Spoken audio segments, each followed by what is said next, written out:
Your CSRs need to be trained on like, hey, if these leads are coming in from like any of the Google campaigns, we've got to be on top of those, especially for the lead to speed and like how Google is rewarding contractors. If you want your LSAs to rank, but it takes you over 5 minutes to be able to respond to somebody, you're gonna fast track lose your ranking in like LSAs. So when you start the campaigns, you really got to be committed to one setting them up foundationally correct, and Yep. then have the commitment to follow through with training from top to the bottom.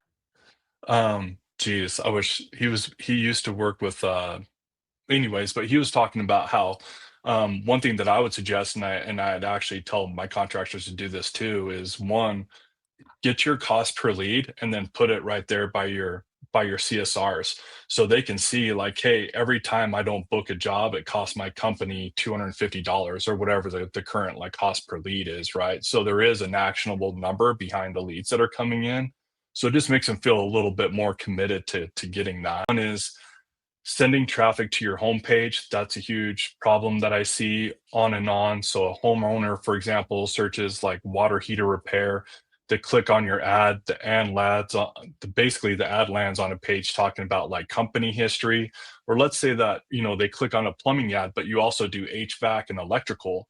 They go to your homepage and they see like Tom's Heating and Air. They're going to be confused. They're going to be like, why did I click on Well, a because plumbing there's no in service? we're not following their intent.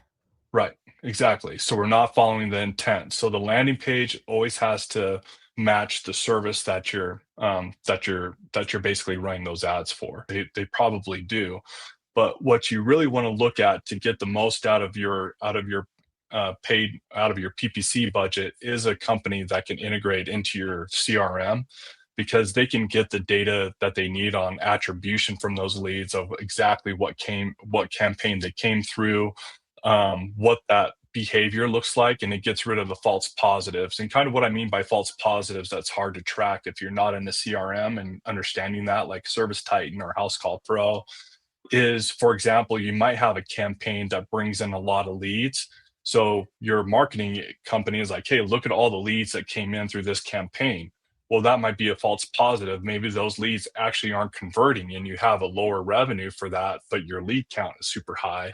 So you imagine putting more money into that bucket where there is another campaign that maybe has less leads, but the conversion rates are twice as much, right? So if you're going by impressions and you're not really understanding the lead and like where it goes through all the way, you're kind of like flying blind.